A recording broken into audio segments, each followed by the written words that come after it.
앞서 본부 뉴스에서도 좀 다뤄봤습니다만 오늘 오전에 경찰이 투기 의혹 받고 있는 LH 본사 그리고 이제 뭐 다른 사업본부 직원들의 주거지 압수수색하고 있다는 뉴스들 나오고 있는데요. 먼저 김성환 의원님, 예. 당에서는 지금 이 사태 어떻게 보고 계시고 어떤 대책들을 지금 준비하고 계시는지요? 뭐 아무래도 저희 정부 하에 공기업에서 일어난 일이라 네. 국민들한테 참으로 송구스러운 일이죠. 이런 일이 원천적으로 생기지 않도록 했어야 되는데 네.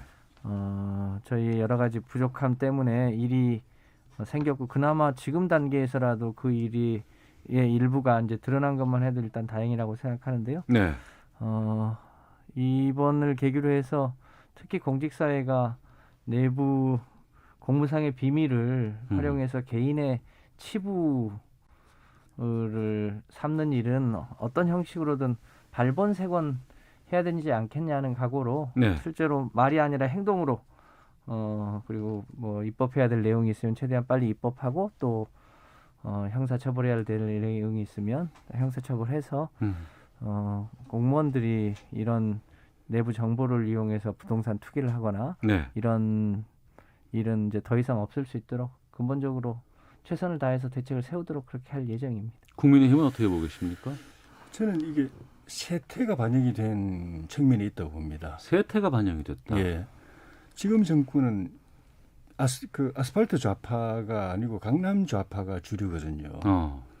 그 핵심 이제 권력층에 있는 사람들이 그러니까 배를 굶어가면서 투쟁했던 아스팔트 좌파가 아니고 예. 좌파인데 강남의 좌파가 주류인 그런 정권입니다. 그거는 명분상으로는 진보를 내세우고 그러니까 공정을 내세우지만 또 그 실질적인 이해관계에 있어서는 굉장히 탐욕적인 자녀 문제든 재산 문제든 하나도 양보 없이 권력을 이용해서 이렇게 그 챙길 거 다 챙기는 예. 그런 것이 강남 좌파거든요. 아스팔트 좌파하고 틀린 부분이 그걸 지금 우리 이 정권 들어서서 이제 계속 보고 있죠. 그리고 그러면서 또 내로남불.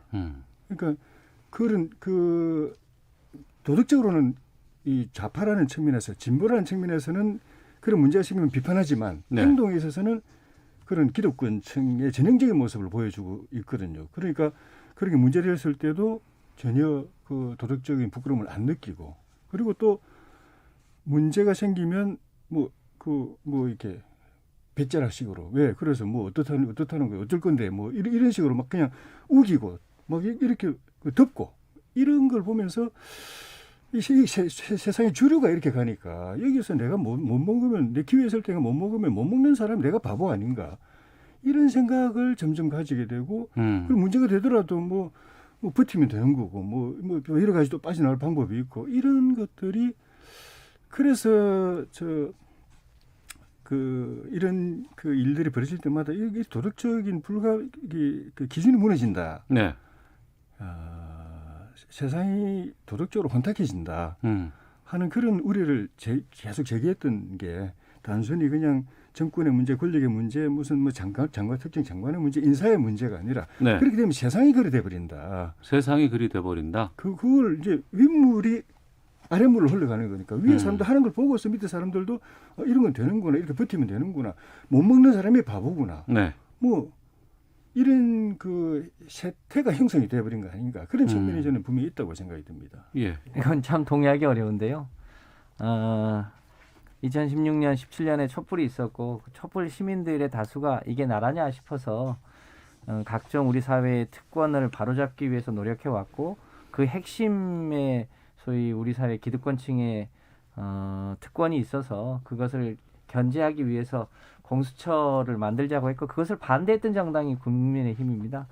그 이제 겨우겨우해서 이제 공수처 제도를 통해서 국가의 이제 최상류층이 부정부패를 할 수 있는 제도를 막긴 했는데 아직까지 우리 사회의 밑바닥까지 그것을 다 하지 못한 책임이 있는 것에 대해서는 인정을 하겠습니다. 근데 마치 우리 정부가 우리 조혜진 의원님처럼 강남 좌파에서 내로남불했다 이것에 대해서는 동의하기 어렵고요. 아직까지 그 사회 곳곳에 있어서의 여러 가지 일종의 과거의 행태나 이런 잘못된 것을 바로잡지 못한 점에 대해서는 죄송하게 생각합니다만 그것을 우리 정부의 행태라고 얘기하는 것은 네. 동의하기가 쉽지 않습니다. 조혜진 의원 진단을 해주셨고 그러면 예. 이 상황에서 이게 불거졌고 예. 지금 이것이 일부 확인이 점점 더 현실화가 되고 있는 상황인데 예. 어떤 대책으로 풀어야 된다고 보세요 그러면? 근본적으로는 뭐 대통령께서 남은 1년 임기 동안에 이런 네. 부분을 반추하고 반성하고 바로잡는 인사를 통해서든 뭐 이제 정치 또는 국정 운영을 통해서든 바로잡는 게 필요하지만은 당장은 이 사건 자체를 제대로 네. 그 외과적으로 딱 그냥 국민들이 보기에 정확하고 치밀하게 네. 속 시원하게 딱 이렇게 적초를 해내야 되거든요. 그러면은 짧은 기간 안에 길면 길수록 뭐 나라에도 도움이 안 되지만은 네. 뭐 여야 간의 정쟁도 격화될 거고 정부에도 도움 안 될 겁니다. 이 길게 갈수록. 그러니까 짧은 시간 안에 진상을 정확하게 파악을 하고 잘못한 사람들을 찾아내고 처벌하고 그다음에 그에 대해서 이제 앞으로 재발 방지를 위해서 뭐 정책적으로나 입법적으로 대안을 만들고 네. 그렇게 해야 되는데 짧은 시간 안에 사건의 실체를 규명하고 잘못한 사람들을 찾아내고 처벌하는 거는 뭐 누가 뭐라 그래도 검찰 합동수사본부 그거 이상 합동수사단 네. 그 이상의 이 그 유능한 이 기구를 찾기 힘들 건데 지금 정부는 계속 그걸 피해가고 예. 누가 봐도 저 사람들이 이 사건을 과연 실체를 규명할 이 의지가 있는 사람들일까 자격이 있는 사람들일까 저 사람들이 사실 조사 결과 발표한 국민들이 믿을까 싶은 사람들에게 대통령께서 권한을 주고 책임을 맡기고 예. 저 사람들이 하면 그럴 만한 능력이 될까 조사 능력 수사 능력 될까 진실을 규명할 만한 그런 역량이 될까라고 싶은 사람들한테도 권한을 주시고 그러니까 지금 첫 단추를 좀 잘못 깨어가고 있어가지고 검찰에게 줘야 된다. 검찰 합동수사본부에게 줘야 된다라고 조혜진 의원께서는 생각하고 계시는 거군요. 저는 검찰 합수단 구성해가지고 예. 거기다가 그 맡기고 그다음에 감사원은 감사하고 예. 국정은 국정조사하고 이 3박자를 맞췄을 때 가장 짧은 시간 안에 이 문제가 이 정리가 될 걸로 봅니다. 김성원 의원님 지금 보면은 국가수사본부 경찰 쪽에서 주로 이제 이걸 담당하게 된다고 하고 하는데 검찰에는 안 맡기는 건가요? 뭐 어떻게 되는 겁니까 이게? 조혜진 의원님이 오늘따라 그 입법기관의 의원님으로서 조금 과도한 말씀을 하시는데요. 네. 아실 텐데 우리 사회가 이제 검찰의 이 일종의 선택적 기소와 수사를 해왔던 관행을 없애고 또 여러 가지 그간의 여러 이제 선진 사례들을 고려해서 검경 수사권 조정을 했지 않습니까? 예. 그래서 검찰에게는 소위 6대 범죄에 대한 기능을 줬고 나머지는 이제 경찰이 하는 걸로 해서 경찰이 소위 국가수사본부를 만들었죠.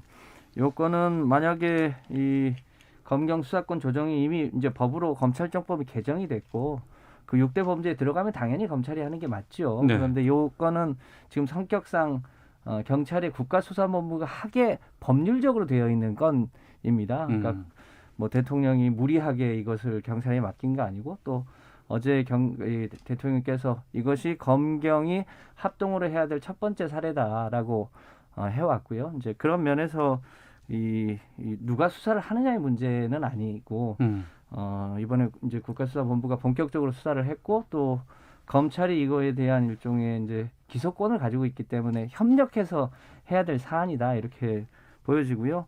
감사원 문제는 저는 뭐 감사원도 얼마든지 할 수 있다고 보여집니다. 그런데 네. 이미 그 차원을 벗어나서 매우 빠른 수사가 필요하고 또 제도적으로 감사원이 해야 될 일이 있으면 추가적으로 하면 되는 감사원도 하면 일이라고 된다. 보여집니다. 다만 또 국회가 껴서 뭐 국정조사를 할 일은 아니고 일단 이 국수본이 본격적인 수사를 하니까 그 수사 결과를 지켜보고 네. 미흡하다면 또 정치권이 뭐 추가적으로 할 수 있겠죠.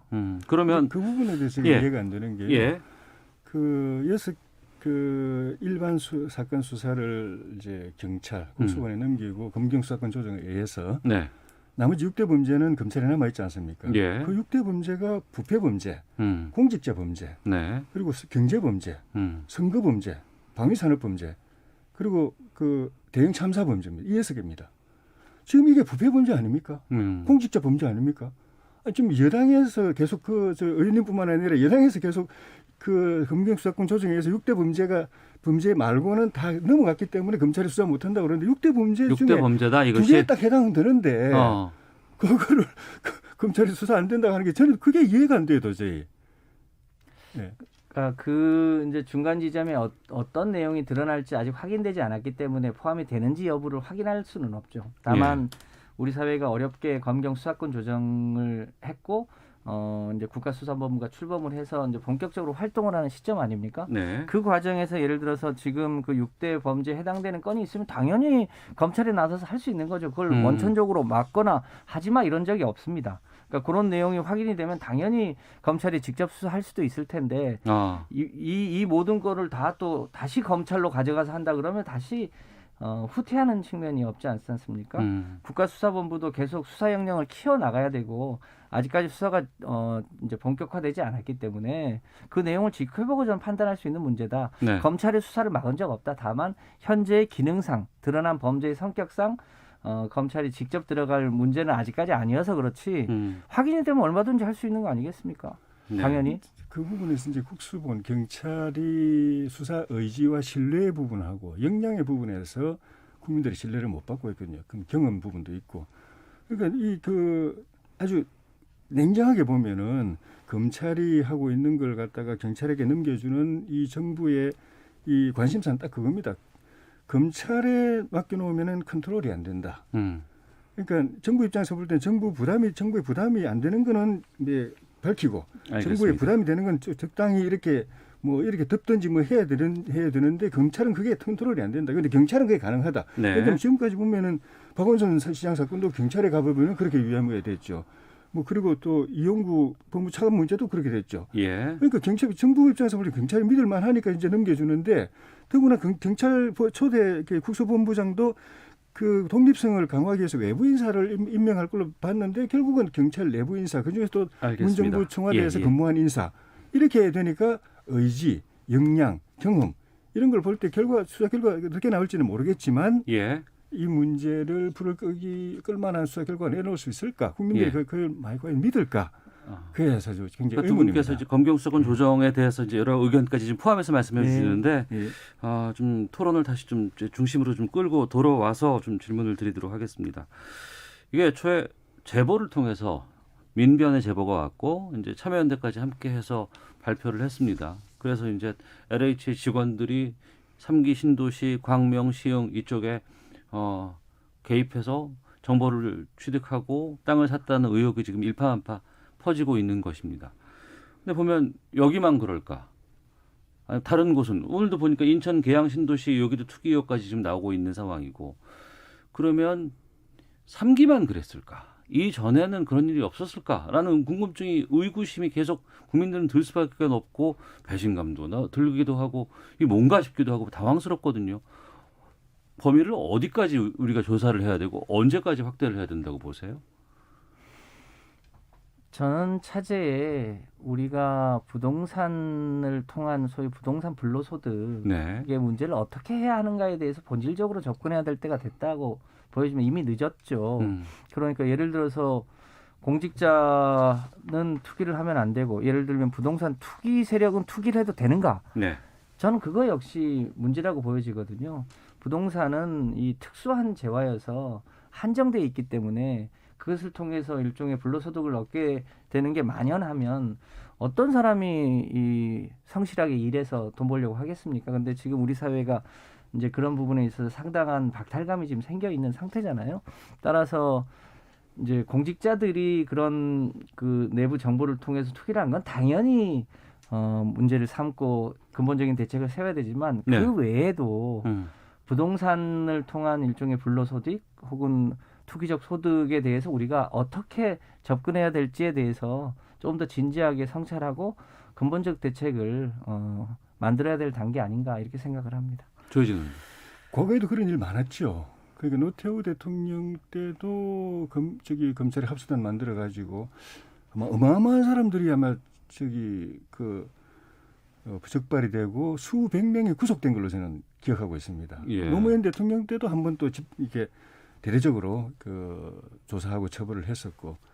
근데 제가 느낀 뭐 나중에 결과 나와봐야 되겠지만 제가 느낀 느낌으로는 이 정권 들어서 공직에 있는 사람들이 그 유혹을 더 많이 느꼈을 것 같아요. 왜냐하면 부동산 값 떨어뜨린다고 해서 섣불리 뛰어들어 가지고 부동산 대책을 24번, 5번, 6번 하는 동안에 오히려 부동산 불로소득이 어마어마하게 역대 어느 정권보다도 더 크게 한몫 잡는 사람들이 생겨버렸거든요. 네. 역설적이지만 정부가 의도하지 않은 거지만 그런 걸 보면서 그 관련된 업무에 종사하는 공무원들이 과거에도 그런 유혹을 느꼈겠지만 지금은 더 야, 이거 뭐 나는 열심히 평생 이거 뭐 이 업무에 종사하면서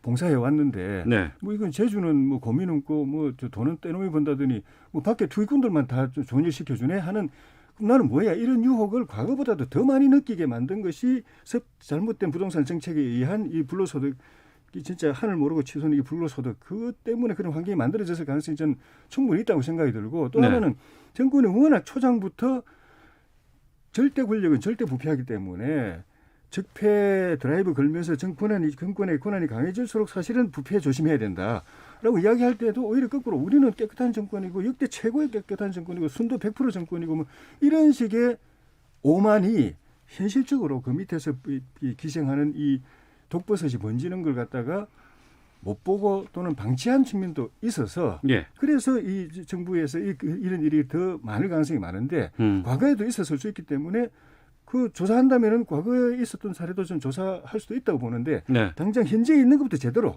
하고 과거까지 조사한다고 하면서 현재 걸 제대로 조사 못하면 그거는 오히려 물타기밖에 안 되는 거니까 네. 그런 식으로 접근해야 맞다고 봅니다. 근데 처벌할 근거도 부족하다. 그리고 법적으로 뭐 주식이나 이런 것과 다르게 이런 정보들이 제대로 뭐 악용해서 누가 이걸 투자를 했을 때 현 시점에서 지금 이걸 처벌할 근거가 상당히 좀 부족하고 희박하다라는 걸 이 민변의 서성민 변호사가 저희 인터뷰에서도 그런 얘기를 하거든요. 저는 뭐 그런 생각 안 드는 게 좀 전에 설명드린 거 노태우 정부 때, 네. 노무현 정부 때 네. 그때 법이 지금이 그때보다 더 강하면 강하지 지금 법으로 약하지 충분합니까? 않은데 예. 그때 수백 명을 구속시키고 수천 명을 이제 잡아들이고 이렇게 했는데 예. 더 부동산 규제법이 더 강화된 지금의 뭐 규정이 없어서 못한다는 것은 그건 이상치로 이해가 안 되고 공무상 비밀 누설도 있는 것이고 직권 남용도 있는 것이고 뭐 권리행사 방해도 있는 것이고 저는 현행 당장 떠오르는 그 규정도 있지만 네. 상적으로 생각해 볼 때 과거보다 더 엄격해졌기 때문에 규정이 없어서 처벌 못한다는 그런 일은 저는 없을 거라고 봅니다. 그러니까 말씀하신 대로 공무상 비밀 유지와 관련한 조항도 있고 네. 여러 규정이 있어서 처벌을 못하는 건 아니고 다만 재산사 이익의 3배에서 5배까지 몰수하자 예를 들면 네. 그것은 아직 입법이 안 돼 있기 때문에 그것을 적용할 수 있냐 이 문제는 남는 거죠. 그러니까 처벌이라고 해봤자 현재의 뭐 처벌은 굉장히 벌금 내면 그만이라고 한다 처벌이 그러면 약하다. 징역형도 있긴 있습니다. 예. 다만 이제 이거를 토지를 매입한 시점과 이 이제 신도시를 발표한 시점이 있고 지금 현재는 대부분은 이제 토지를 매입 예컨대 그 비밀 정보를 가지고 토지를 매입한 상태일 수 있는데 아직 확정되지 않았고 그리고 이익이 아직 실현되지 않았을 가능성이 있거든요. 이제 그런 걸 감안해 보면 최대한 입법을 서둘러서 네. 그것이 원천적으로 불로소득이 되지 않도록 하기 위해서 기존에 있는 법으로 최대한 억제할 건 억제하고 또 새로운 입법을 통해서 네. 이 추가적 이익이 실현되지 않도록 할 필요는 있어 보입니다. 그러면 소급 적용도 가능합니까? 뭐 특별법으로 할 수 있습니까? 어떻게 됐나요?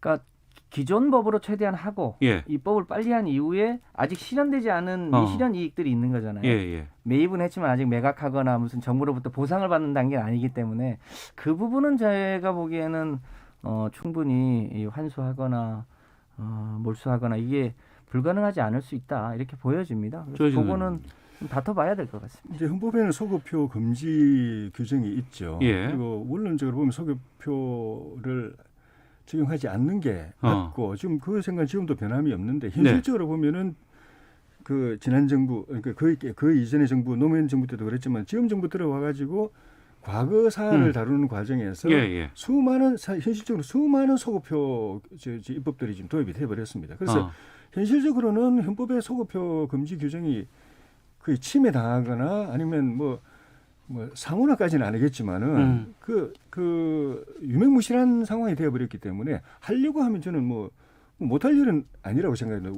옳으냐 아니냐는 부분에서는 다른 문제지만은 그런 측면에서 일단 저는 정확하게 진상 규명하고 처벌하고 그 다음에 그 지금 각종 징벌적 규정들이 많이 만들어지고 있지 않습니까? 그러니까 나중에 벌금이든 네. 다른 형태로 뭘 하든 간에 그걸 갖다 징벌적으로 적용하는 입법이 만들어질 가능성이 저는 충분히 있다고 봅니다. 알겠습니다. 청취자 의견 소개해드리고 잠시 쉬었다 오겠습니다. 1954님은 이 문제는 좌우의 문제가 아니라 공무원 윤리 문제입니다. 이참에 공무원, 공기업 직원들의 윤리 지침을 확실히 정했으면 좋겠습니다. 라는 의견도 주셨고 3282님은 정말 화가 많이 납니다. 사장을 지냈던 변창흠 장관 자리 내놔야 하고 신도시는 취소해야 하고 불법적으로 취득한 이익은 환수해야 합니다라는 의견 주셨고 3629님은요. 이런 문제 해결책은 부당하게 취한 이익의 몇 배 정도를 강력하게 벌금으로 내도록 하는 것이 아닐까요? 라는 의견 주셨습니다. 그러니까 부당하게 취득한 이익 이것만큼은 꼭 환수를 하고 몇 배 더 죄값을 더 치르게끔 하는 방안에 대해서 많은 분들께서 의견을 주고 계십니다. 정치와투 함께하고 계시는데요. 헤드라인 뉴스 듣고 기상청 교통정보 확인한 이후에 다시 두 분과 말씀 나누도록 하겠습니다. 네, 정치와투 돌아왔습니다. 더불어민주당 김성환 의원, 국민의힘 조혜진 의원과 함께하고 있습니다. 4.7 보궐선거 이야기도 좀 나눠볼까 합니다.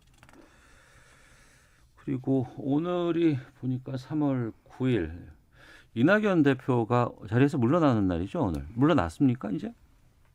제가 오전 뉴스를 못 봤는데 오늘 아마 기자회견을 마지막으로 해서 퇴임하시는 걸로 알고 있습니다. 예. 그러니까 오늘 물러난다는 건 이제 대권 도전이라든가 그러니까 대권 1년 이게 지금 시점인 거 아니에요? 그렇죠. 네.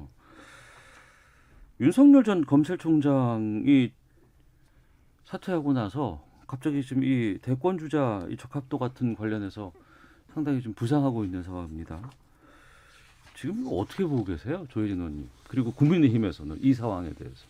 국민의힘에서는 일단은 나쁘지 않죠. 나쁘지 않다. 우리 당 사람은 아니지만. 아니고 예. 하지만은 어쨌든 내년 대선은 이 보수 중도 또는 반문 진보, 네. 또 국민의당, 국민의힘, 국민의당, 무소속 제3연대 등등 이 범야권 전체가 그 통합을 해서 대선에 도전을 해야 되는 거고 이 외연이 확장되면 될수록 이제 가능성이 커지는데 예. 윤석열 전 총장의 지금 위상이 이 외연을 확장하는 기폭제 역할을 하고 있기 때문에 잠재적인 우군이 많아지는 거라서 당으로서는 나쁘지 않은 거고. 네.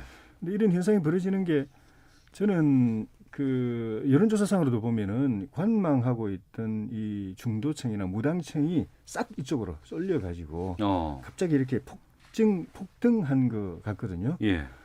그러니까 비유를 하자면 그 투자처를 찾지 못해서 이렇게 보던 이 그 자산들이 네. 시장에 블루칩이 하나 딱 상장이 되니까 그쪽으로 일시일거에 몰려서 네. 그 짧은 기간 안에 지지율이 폭등한 것 아닌가 그런 생각이 듭니다. 네. 김성환 의원님은 어떻게 진단하고 계십니까? 예, 조혜진 의원님 말씀도 일리가 있고요. 일시적 컨벤션 효과도 좀 있는 것 같습니다. 그동안 이제 문재인 정부의 검찰총장으로 있다가 네. 본인이 이제 사의를 하고 또 그 과정에서 이제는 이제 본격적으로 사실상 정치 선언을 한 거지 않습니까? 네. 근데 찬반이 있는 거죠. 그만두는 건 이제 자의로 그만둔 거지만 윤석열 전 총장이 정치를 하는 게 맞겠냐, 특히 대권에 도전하는 게 맞겠냐, 이 부분에 대해서는 그동안 이제 검찰총장을 해오면서 했던 여러 가지 행태들, 그리고 그 주변의 부인과 그 장모가 해왔던 여러 가지 행태들, 또 그 검찰 주변에 본인이 소위 선택적 수사를 하면서 챙겼던 참모들, 네. 이 과정에서 나타난 선택적 정의들이 이제 하나하나 드러날 텐데 그런 과정을 거치면서 아마 그 지지율이 조정되지 않을까 싶은데요. 이제 막 시작이니까 조금 두고 봐야겠죠. 이제 막 시작이고 조금 두고 봐야 된다고 하셨습니다만 윤석열 전 총장이 그야말로 바로 직전까지 검찰총장을 지냈던 사람이잖아요. 정치적 중립의 자리에 있던 사람이고 그것을 부르져 왔던 사람인데 정계 진출을 사퇴하자마자 바로 이렇게 관심을 받고 이렇게 한다는 거는 어떻게 평가를 하십니까? 괜찮다고 보시는 건지. 정치 민심이 그만큼 지금 불안정하고 네. 격동하고 있다는 증거이기도 하고요. 사실 바람직하지는 않죠. 원론적으로 보면은 네. 이 정치적 중립을 지켜야 될 여러 부분이 있는데 그 중에서도 이제 법을 다루는 쪽, 법원이나 검찰 네. 이쪽은 재직해 있을 때도 철저하게 정치적 중립, 독립을 고수해야 되고 네. 그런 측면에서 재직 활동 안에도 정치권과 거리를 둬야 되고 나오고 난 뒤에도 또 일정 부분은 그런 이 과정을 거쳐야 재직하고 있을 동안에 그런 정치적 그 독립성, 중립성에 의심을 받지 않고 남아 있는 사람들의 또 영향을 또 덜 주게 되고 네. 바람직하지는 않은데 지금 문제는 지금 뭐 문재인 정부 들어서 가지고 말 그대로 뭐 그 한 번도 경험하지 못한 걸 우리가 다 경험하고 있는데 검찰은 말할 것도 없고 검찰도 지금 정치적으로 완전히 쪼개져 가지고 대통령 직계 부대, 그 아닌 부대 하고 아주 뭐 거의 난리가 난 상태고 심지어 그보다도 더 우리가 국민들 상식에 법 정치적으로 거리가 멀고 독립적이고 중립적이라고 생각했던 법원조차도 완전 정치판이 돼가지고 네. 뭐 법관 회의도 가보면은 다 특정 정치 세력이고 대법원장도 그 법원 내에 하나회라고 일컬어지는 그 사조직 출신이 대법원장이 돼버리고 그 사람이 또 그런 사람들도 중용하고 또 그 안에서 정치 활동하던 사람, 정치적 발언하고 특정 정파 이념에 치우친 활동하던 사람이 바로 공천받아서 여당 국회의원 돼버리고 네. 그러니까 무너져 버렸어요. 무너져서 국민들도 그걸 이제 뭐 더 이상 그걸 이상하게 생각 안 하는 상황이 돼버린 거예요. 알겠습니다. 그런 측면도 좀 영향을 줬다고 봅니다. 김성환 의원께서 동의하지 않으실 것 같고요. 지난 20대 국회 때 검찰의 주요한 정보가 시시각각으로 국민의힘의 국회의원들 입에서 나온 적이 엊그제 같은데 우리 조혜진 의원님도 그런 말씀 하십니다. 제가 보기에도 적절치 않은 행위죠. 다만 이게 왜 생겼냐 아시겠지만 이 우리 정부 들어서 검찰이 가져왔던 그동안의 특권적 권력에 대한 검찰 개혁을 시도했고 그 검찰 개혁을 일종의 방해하거나 막기 위한 수단으로서 소위 살아있는 권력에 대한 수사 그것도 내용이 아주 지연 말단적인 걸 부풀려 가지고 표창장이라든지 이 추미애 장관 아들 이 면회 나온 문제, 그 휴가 나온 문제라든지 이런 걸 가지고 마치 살아있는 권력을 수사하는데 그걸 제대로 못한 핍박받는 집단으로 일종의 코스프레를 한 거죠. 그러면서도 철저하게 검찰 내의 비리는 엄호하고 은폐하고 그래 왔지 않습니까? 최종적으로는 최근에 한명숙 모해 위증 사건도 사실상 덮으려고 시도한 거 아닙니까? 이런 과정으로 볼 때 그 검찰이 그러면 진정으로 정의로운 검찰인가? 모두의 문제는 아니겠습니다만 사실상 그 과정에서 정치적 검찰 행동을 해온 건 아닌가 이런 부분을 우리가 조금 되돌아봐야 되는데 그 수장인 사람이 이제 본격적으로 정치를 하게 됐으니까 조만간 국민들이 그 내용을 다 보지 않겠습니까? 네, 4.7 보궐선거 앞두고 있는 상황이고 윤석열 전 총장 같은 경우에는 이제 정치권으로 어디로 갈 것인지 어떤 행보를 갈 건가가 이제 가장 귀추가 주목되는 부분인데 국민의힘에서는 윤 총장과 함께 일을 하실 생각이 있으십니까?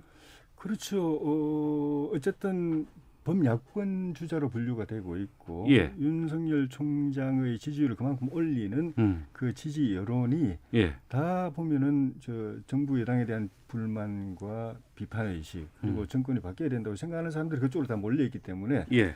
뭐 윤 총장 본인도 그 총장 그만두면서 던진 메시지가 정부 여당과 분명히 이제 각이 섰다는 걸 갖다 이제 보여주기도 했지만은 네. 그건 별개로 자기를 지지하는 사람, 자기의 정치적 존재감을 만들어주는 사람들이 다 반여 또는 반문 이런 지지 여론이기 때문에 그쪽으로 갈 수밖에 없고 그러면 저희하고 노선이 같은 거 아닙니까?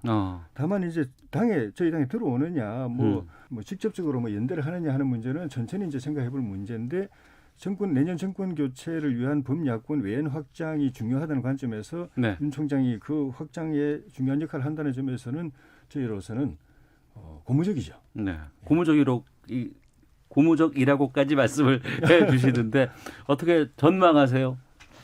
그 일시적으로 그런 이제 스포트라이트를 받았다가 실제로는 국민의 선택을 못 받은 케이스가 많죠. 가깝게는 뭐 아직 뭐 현재 진행형입니다만 안철수 현 대표도 그렇고요. 또 반기문 전 유엔 사무총장도 그러셨고 고건 전 총리도 그러셨고 한때 이제 국민의 여망을 일시적으로 받을 수는 있습니다만 네. 국민을 대표한 이 소위 대권에 도전한다고 하는 문제는 좀 성격이 다르다. 그렇게 보여집니다. 이제 그런 면에서 조금 더 국민적 검증을 받지 않겠나 싶습니다. 저는 아마 이 전자에 얘기하셨던 그런 분의 뒤를 따라가게 될 거다 이렇게 예상합니다. 알겠습니다. 추이 계속 지켜보도록 하겠습니다. 정치와투 여기서 마치겠습니다. 두 분 오늘 말씀 고맙습니다. 예, 감사합니다. 고맙습니다.